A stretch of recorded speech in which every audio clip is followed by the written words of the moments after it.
वजीर-आजम नवाज शरीफ इस्तीफा कब देंगे? वजीर-आजम को बाज वुज़रा का मशवरा यह है कि वो मुस्ताफी हो जाएं। अहम खबर आपको दे रहे हैं। बाज वुज़रा ने वजीर-आजम को मशवरा दिया है कि वो मुस्ताफी हो जाएं। सवाल यह किया जा रहा है मुख्तलिफ हलकों की जानिब से कि वजीर-आजम इस मशवरे पे अमल करेंगे या नहीं, और अगर अमल करेंगे तो वजीर-आजम मुस्ताफी कब होंगे। JIT की रिपोर्ट के बाद यह सवाल अब गर्दिश कर रहा है। हामिद मीर साहब हमारे साथ मौजूद हैं, उनसे इस बारे में बात करते हैं। हामिद मीर साहब, आपने बताया था पहले भी कि बाज वुज़रा वज़ीर-आज़म को यह मशवरा दे रहे हैं कि वो मुस्ताफ़ी हो जाएं।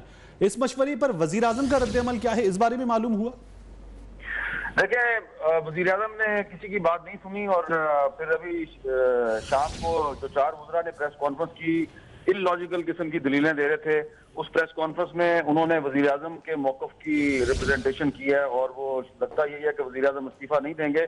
और ये भी हमें खबरें मिल रही हैं कि वज़ीर-आज़म नवाज शरीफ जो हैं वो कुछ रियासती इदारों के साथ कन्फ्रंटेशन के रास्ते पे चलने की कोशिश करेंगे और उस पर उनके जो इत्तेहादी हैं वो शायद उनसे खुश नहीं है। लेकिन अब जबकि JIT की जो रिपोर्ट है उसमें यह भी साबित हो गया कि वज़ीर-आज़म नवाज शरीफ बज़ाते खुद एक ऑफशोर कंपनी के चेयरमैन थे। मरियम नवाज जो है वो बेनिफिशियल ओनर साबित हो गई हैं। हसन नवाज, हुसैन नवाज जो है वो किसी भी सवाल का जवाब नहीं दे सके।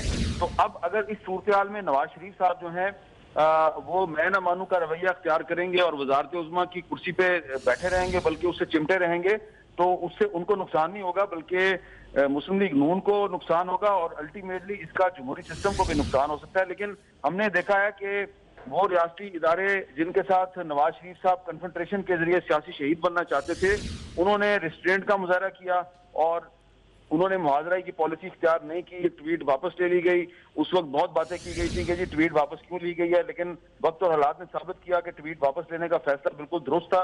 और अब जो JIT ने जो रिपोर्ट दाखिल कराई है, अब इस रिपोर्ट के दाखिल होने के बाद सुप्रीम कोर्ट के लिए इन हुक्मरानों के बारे में किसी राय का कायम करना कोई मुश्किल नहीं है और सुप्रीम कोर्ट की राय भी आपके सामने आ जाएगी। लेकिन सुप्रीम कोर्ट जो फैसला देगी उस फैसले में जो बातें कही जाएंगी, जो ऑब्जर्वेशन दी जाएंगी नवाज शरीफ साहब और उनके खानदान के बारे में, वो लगता है काफी तकलीफ दे होगी इनके लिए। इनको सियासी तौर पर बहुत नुकसान जाएगा। तो अब इस वक्त भी अगर नवाज शरीफ साहब इस्तीफा दे दें तो कुछ ना कुछ उनकी बचत का रास्ता निकल सकता है और शायद इसीलिए उनको ये कुछ उनके खैर ख्वाहों ने मशवरा दिया कि आप इस्तीफा दे दें, लेकिन उन्होंने इस्तीफा ना देने का फैसला किया और वो सियासी मुहाजराई के रास्ते में चल रहे हैं, तो इसका अंजाम बुरा होगा। हामिद मीर साहब, बहुत शुक्रिया आपका, आपके वक्त का।